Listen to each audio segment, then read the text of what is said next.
expertos, no según yo, indicaban que es una forma moderna de escribir en latín. Entonces, debemos aceptar que esta toxicología post-morte, hay toxicología ante-morte también, es parte de la toxicología forense. Y la toxicología forense es parte de la toxicología. Ahora, cuando yo hablo solo de toxicología post-morte, definitivamente, ahí sí tengo que hablar de la muerte del individuo. ¿Se entiende, no ve? Ay, no puedo marcar. Bueno, ustedes lo marcarán lo que estoy... allá. Aquí, ¿no? Cuando digo toxicología post-mortem, definitivamente tiene que ver con la muerte. Ahora bien, una muerte violenta o sospechosa. Aquí tengo yo que insistir. Cuando una persona muere, lo primero que debemos preguntarnos es justamente eso. ¿La persona murió de forma natural? No, mejor es decir, ¿murió de forma sospechosa o no sospechosa? Los que hoy día estuvieron en la conferencia que di en medicina saben de qué estoy hablando. Las muertes se dividen en sospechosas y no sospechosas. ¿Cuál es sospechosa? Cuando de por medio se ve un arma, o cuchillo, o ¿qué se va a ver? O se va a ver una pistola, ninguna sospechosa. Y también algunos signos o síntomas de que ha podido ser envenenado. Es lo mismo que decir intoxicado, pero cuando se ve que de por medio está la delincuencia, se puede usar la palabra envenenado. ¿Sí? Aunque lo más aconsejable para nosotros es usar la palabra intoxicado, siempre, por más que haya dolo de por medio. Entonces, las muertes pueden ser sospechosas y no sospechosas. ¿Qué son las no sospechosas? Cuando puede haber una muerte por enfermedad, enfermedad infectocontagiosa, o una muerte por enfermedad no transmisible, lo que hablábamos hoy en la tarde. A nosotros, a ver, en medicina esta tarde nos interesaba las enfermedades no sospechosas, ¿sí? Ahora esta noche en toxicología nos interesa las muertes sospechosas. Uno, tiene una herida por arma blanca. Dos, tiene un orificio de ingreso por un proyectil de arma de fuego. O tres, tiene signos, síntomas de que lo han intoxicado. Eso es muerte sospechosa.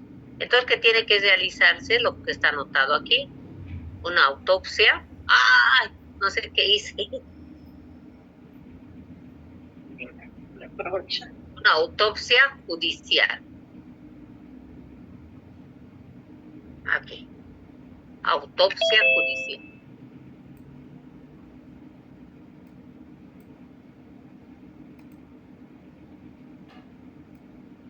Eso. Ahora, ¿qué es la autopsia? Nosotros hemos avanzado. Para el punto de vista de un toxicólogo, es el momento, es el proceso que se aprovecha para tomar muestras toxicológicas, que posteriormente se llevará al análisis toxicológico. Y entonces va a depender el tóxico, ¿no? Si es termolábil, si es termoestable, si es orgánico, inorgánico, para ver qué equipo se va a utilizar. Ahora, los resultados que nos dé este análisis, como están viendo aquí, su interpretación no es nada fácil. En estos momentos yo me acuerdo de mi profesor del doctorado, donde me decía,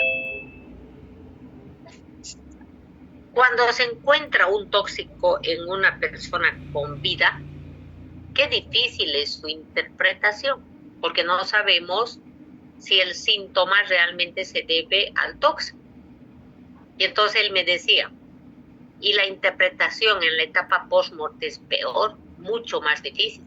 Si es difícil en un ser con vida, es mucho más difícil en el cadáver. Y entonces al recordar esas palabras, me gusta recordar esto, ¿no? Su interpretación no es sencilla, porque hay muchos factores que afectan la concentración de los tóxicos en el cadáver. Hay muchos factores. Y esta autora solo me está hablando de el periodo post-mortem.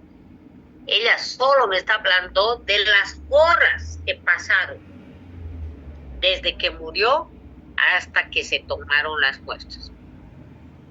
Entonces, aquí vamos a anotar nosotros cuáles son los factores que alteran, modifican la concentración de un tóxico en muestras de un cadáver. 1. Etapa o tiempo post-mortem. Está muerto 10 horas, 24, 48, 72. 1, ¿no? Es el tiempo post-mortem. 2. La naturaleza del tejido. No es lo mismo. No es lo mismo analizar hígado que músculo, que cabello, que sangre. Eso es naturaleza del tejido. 3. Es la región anatómica del órgano que se está investigando. En el caso del hígado, por ejemplo, no es lo mismo el lóbulo caudado que trabajar con el lóbulo derecho. Y así sucesivamente. No es lo mismo el riñón izquierdo que el riñón derecho. Pareciera lo mismo, pero no. Su ubicación anatómica, todos están con inasistencia, les cuento, menos Jocelyn, Cristian. Estoy mirando, observando, Coronado, Montaría. Después voy a revisar la grabación. Cámaras apagadas no tienen asistencia. Bien. Entonces, ¿cuáles son los factores que afectan la concentración del tóxico en la etapa post-morte? 1. El intervalo post-morte o el tiempo post-morte, la naturaleza del tejido, la región anatómica del órgano seleccionado, y el otro factor es la posición cadavérica. No es lo mismo que esté de espalda, que esté de decúbito ventral, de pancita. No es lo mismo que esté de decúbito dorsal izquierdo. Afecta mucho la posición cadavérica. Y por supuesto, los factores medioambientales. Aquí esta autora solamente está hablando del tiempo post-mortem. Muy bien. ¿Y por qué varían las concentraciones de los tóxicos en la etapa post-mortem? Hemos dicho por los 5 factores. ¿Pero qué tienen que ver esos 5 factores? En este fenómeno. En el cadáver hay una redistribución. Acuérdese que en el ser con vida, en usted, en mí, ¿qué hay? Distribución. Cuando es cadáver es redistribución. ¿Se acuerda de la toxicocinética? Que era absorción, distribución, metabolismo, eliminación. Pero aquí estoy encontrándome con una palabra que es redistribución. ¿Y por qué hay redistribución? Esta autora nos está hablando solamente de la difusión pasiva. Las sustancias tóxicas van circulando por el cadáver. ¿Cómo? Pero si el cadáver ya no tiene circulación sanguínea. Sí, eso es cierto, porque ya no hay corazón que bombee. Pero aquí hay los gases que producen las enzimas de las bacterias del aparato digestivo del cadáver. Las bacterias están con vida. Y entonces ellas sintetizan, producen gases que van empujando. Recuerde que los gases tienen gran energía cinética y por ello van a ir arriba, van a circular y van empujando a los tóxicos. Por ello dice difusión pasiva.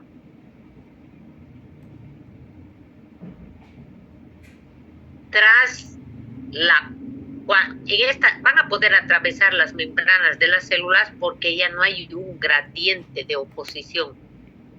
Recuerden que nuestras membranas son muy selectivas, son semipermeables porque tienen gradientes. Entonces, por favor, aquí hay que recordar los factores que provocan cambios en la concentración de los tóxicos. Y ese fenómeno se conoce redistribución y es por difusión pasiva. Entonces, lo que esta autora nos dice aquí, nos está explicando. En este trabajo se revisará publicaciones. Qué cosa más interesante de todo este tema. Entonces, aquí me olvidé en esos factores, las propiedades de los tóxicos. Tiempo post-morte, naturaleza, región, posición del cadáver y propiedades de los tóxicos.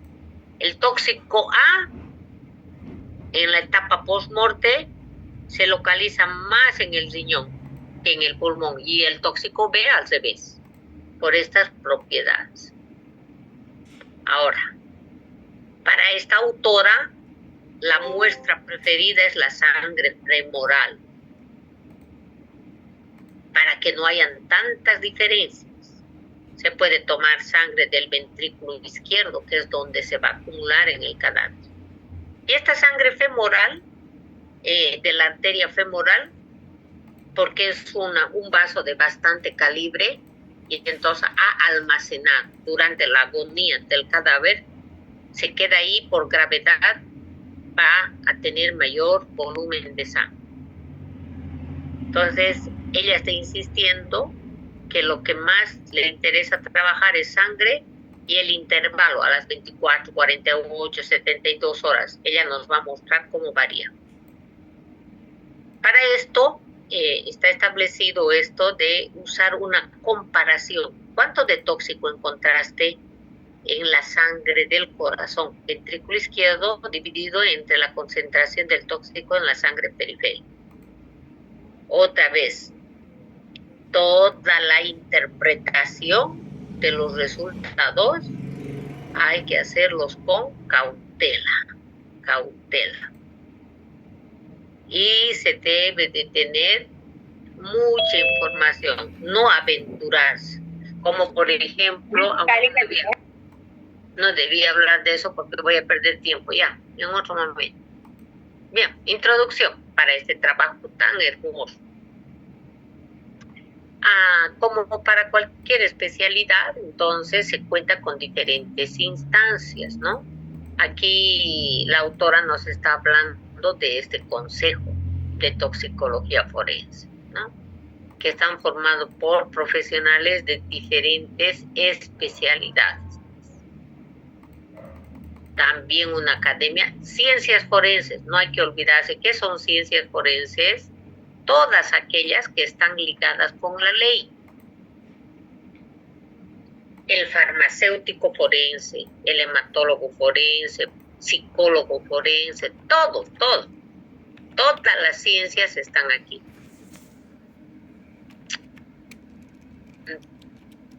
Todas estas instancias que tienen como especialidad la toxicología, desde 2010 se pusieron de acuerdo para manejar de una forma común los términos de toxicología forense. ¿Y para qué? Sobre todo para drogas. ¿Qué son drogas? Medicamentos, alcaloides, edulcorantes. Pero sobre todo las drogas prohibidas. Droga es todo lo que existe, todo lo que te puede modificar la bioquímica de tus células. Pero claro, lo que más nos interesa en este caso de la ley son aquellas que van a provocar casos donde tiene que trabajar la medicina legal. ¿Qué es medicina legal? Especialidad de la medicina relacionada con la ley, que proporciona a la ley sus conocimientos para que se administre justicia. Entonces, la toxicología forense, todo este equipo va a estar preparado cuando la justicia, el juicio, no esté de acuerdo con los resultados de los análisis toxicológicos. Entonces ahí tiene que entrar el Consejo de Toxicología Forense. 4 especialidades. Toxicología post-mortem, para saber la causa. Se encontró cocaína. ¿Realmente la cocaína fue la causa de la muerte o es que la suegra le hizo renegar? Y casualidad que se encontró cocaína o cianuro. ¿Entienden? Eso es súper interesante. Hay casos donde una persona entra a una habitación y ve a su suegra con un revólver y la suegra le dispara, pero la bala antes de que llegue a su frente, a la persona le da paro cardíaco fulminante y entra la bala cuando ya es cadáver. Ojalá me deje entender. Y entonces ahí entra la toxicología post-mortem y dice, momentito, aunque la suegra le haya disparado, no murió por la hemorragia, no murió por el traumatismo, antes tuvo un paro cardíaco. Interesante. De eso se encarga, es para que se determine. Por ello es prohibido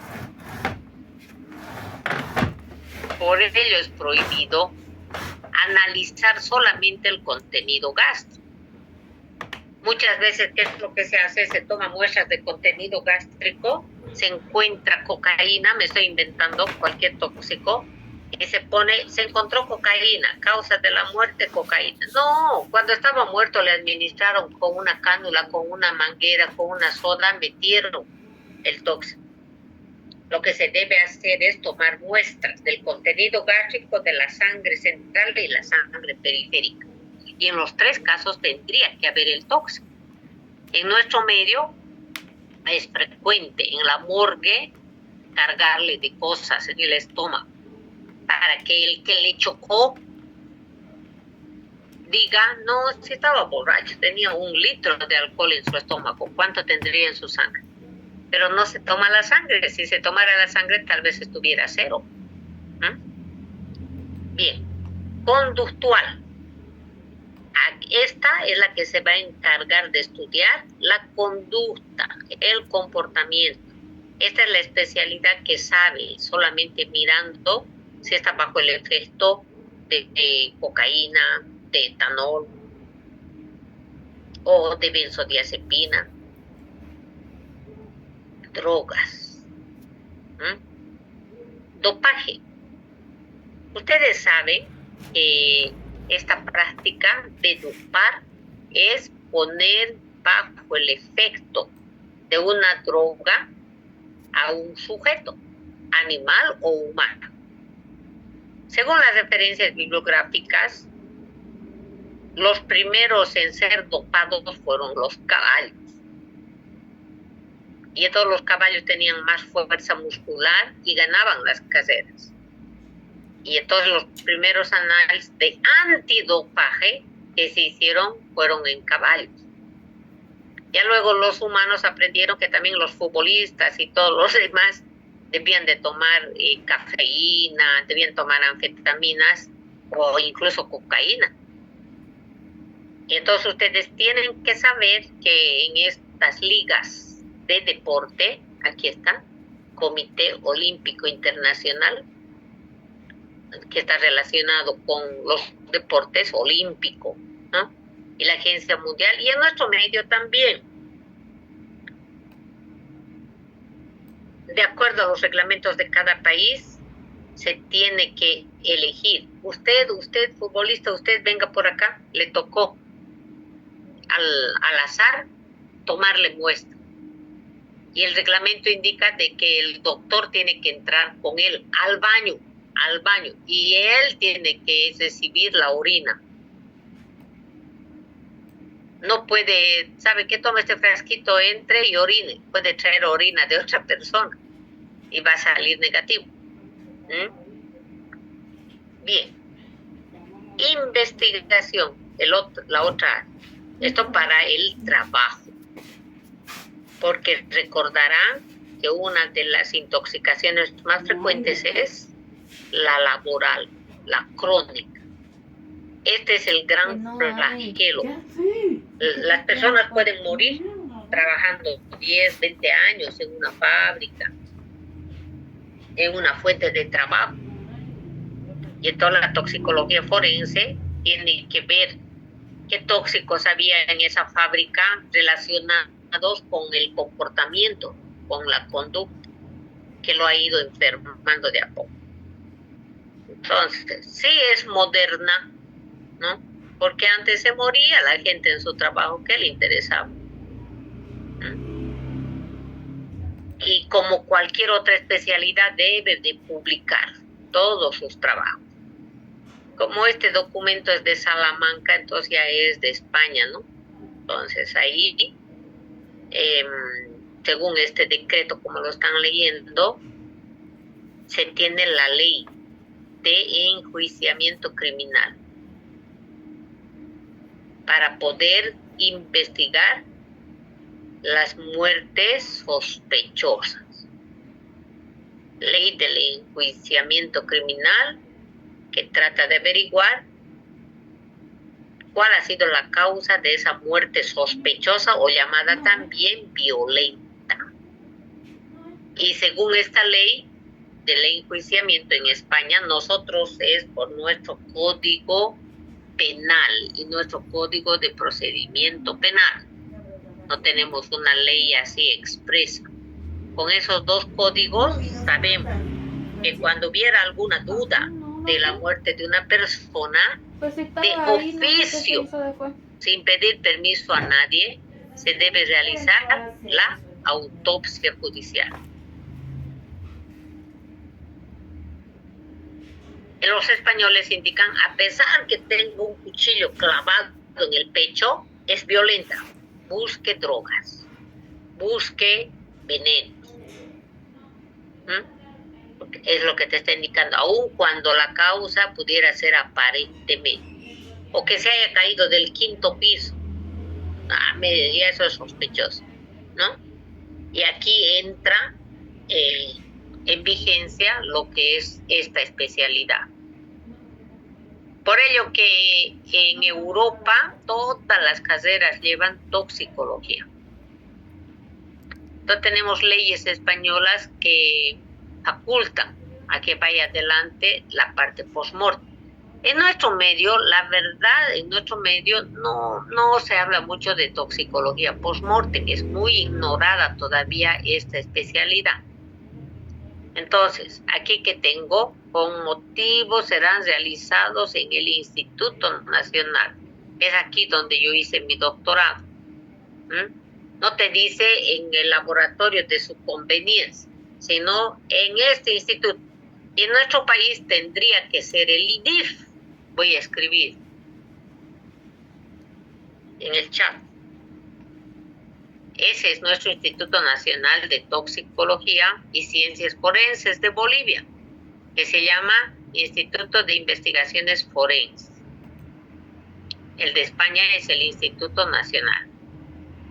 Ahora, ya nosotros hemos avanzado que para el análisis toxicológico las muestras deben de cumplir requisitos, ¿se acuerdan? Aquí están como instrucciones específicas. Desde la recogida, no puede recogerlo cualquiera, tiene que ser el especialista.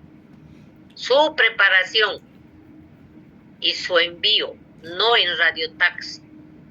tiene que haber una persona cumpliendo lo que es la cadena de custodia. Ahora, aquí que dice recomendaciones, instrucciones dependen del tipo de muestra. Nosotros para ello habíamos diferenciado requisitos técnico-legales y requisitos técnicos científicos y los legales. Y en los técnicos científicos habíamos diferenciado en generales y en específicos. Por ello aquí que te está indicando específico. ¿Cómo se va a mandar una muestra de sangre? ¿Cómo se va a mandar un hígado? Es eso lo que te está indicando con las instrucciones específicas. Claro, porque es diferente una muestra de sangre, de orina, de vómito, que tiene que estar refrigerada, o una muerte relacionada con la iatrogenia, es decir, un efecto que se haya provocado sin querer al administrar un medicamento o al hacer un procedimiento médico. ¿Se acuerdan que hemos avanzado? Sangre venosa periférica, sangre del ventrículo izquierdo, humor vítreo, ¿se acuerdan? Orina, bilis, eso hemos avanzado en autopsia. Cabellos hemos avanzado, sí. Y todas las muestras no biológicas, por ejemplo, medicamentos, cabellos, un cuchillo, hemos aprendido cómo se va a mandar. Ya está bien. Ahora bien, se tienen buenas máquinas, se tienen buenas técnicas. Antes, solo con reactivos. Entonces los resultados son más precisos, pero otra vez, la interpretación no se ha usado.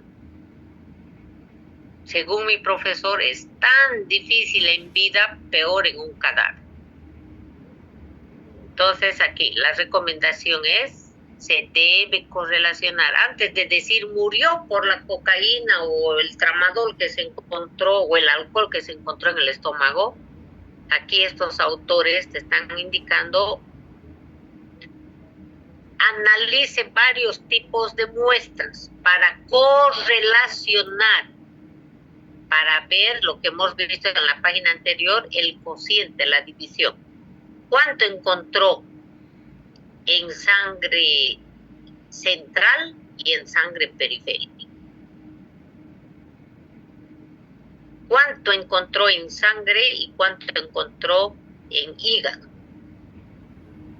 En sangre y orina, en sangre del corazón y la sangre femoral que se pudo encontrar. La correlación. La próxima clase les voy a mostrar gráficos de mi tesis para que podamos entender. Bien, ahora, ¿hasta qué punto la sustancia que se encuentra tuvo algo que ver con la muerte?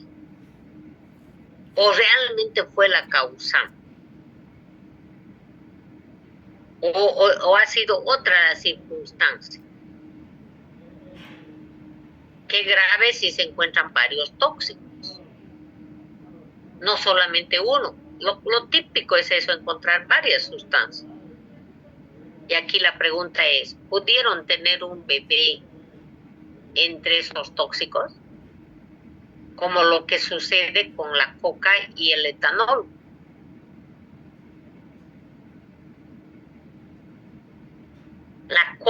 La cocaína y el etanol te dan un metabolito que se llama cocaetileno.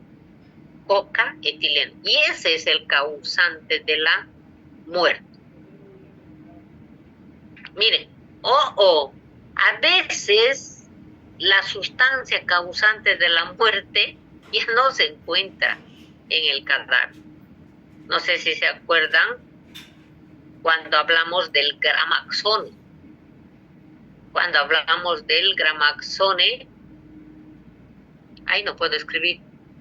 Voy a escribir en el chat. Gramaxone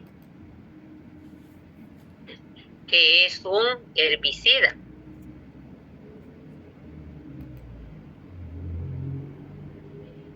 O también es denominado paraquat.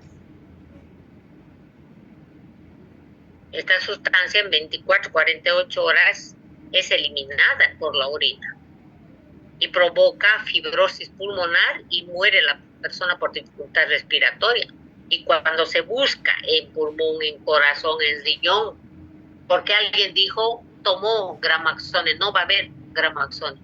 Por ello aquí te dice la ausencia puede ser la causa directa.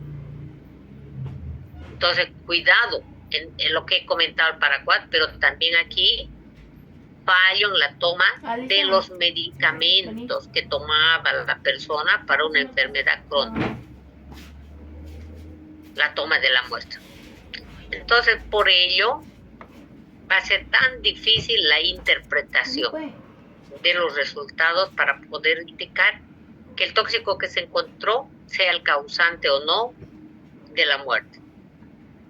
Entonces, en este proceso de interpretación se debe de tomar en cuenta toda la información que puedan tener los expertos de la escena del hecho, como los policías, lo que puedan aportar los familiares, lo que se puede encontrar en el examen macroscópico, microscópico, ahí dice personal. Tomaba medicamentos por muchos años, era adicto a alguna sustancia, o donde vivía, ¿no? Vivía en un aserradero, por ello es que tenía tanta acumulación en los pulmones de las sustancias del aserradero, por ejemplo. Ahora, los testigos son fundamentales. Ya está muerta la persona.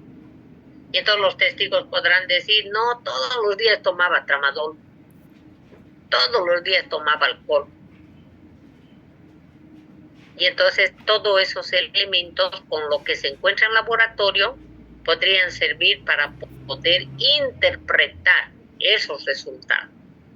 Y para esa interpretación, vuelvo a repetir, se necesita tener datos de la posición cadavérica, 1, 2, naturaleza del tejido, 3, región del órgano que se está analizando, 4, propiedades del tóxico. Y la data, ¿no? La data.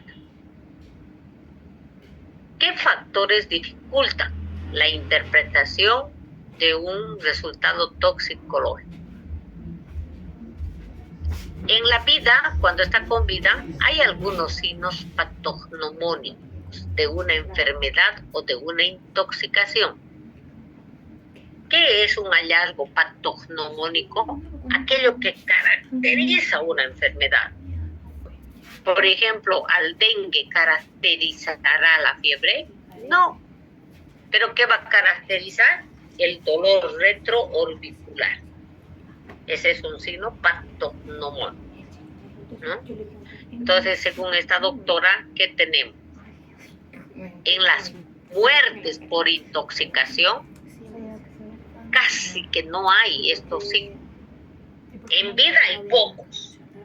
Para los muertos casi no hay. Y aquí ella se atreve a comentar que hay pocos. Uno de esos pocos definitivamente es, por ejemplo, el color de las vísceras, de la sangre.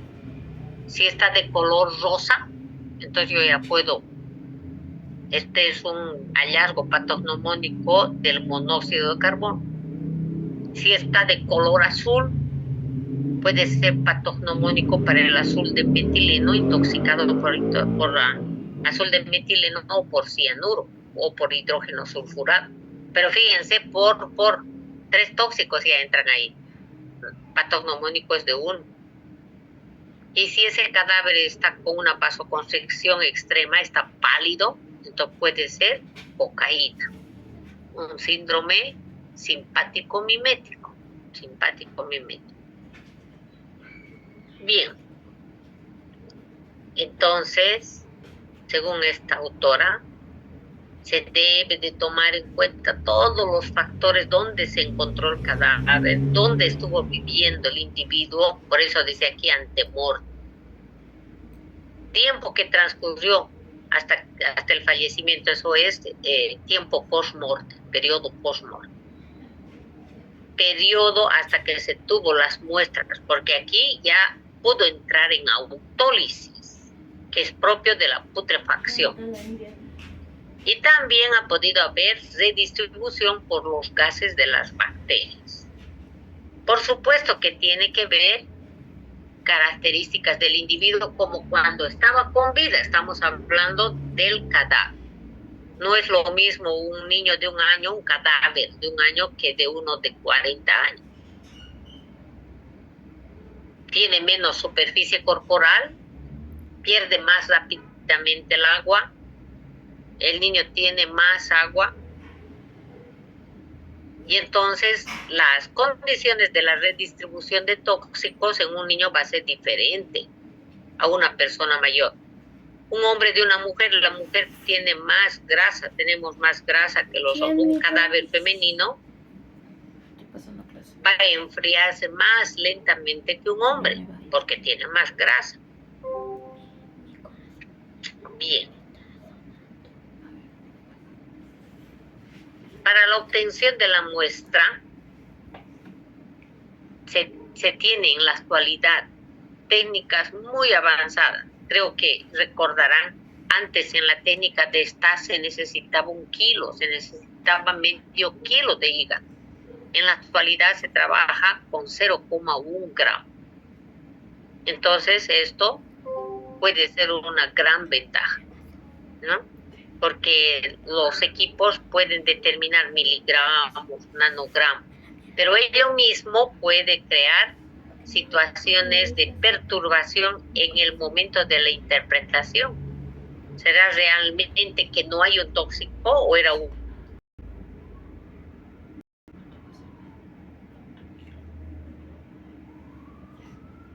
¿Por qué tan difícil?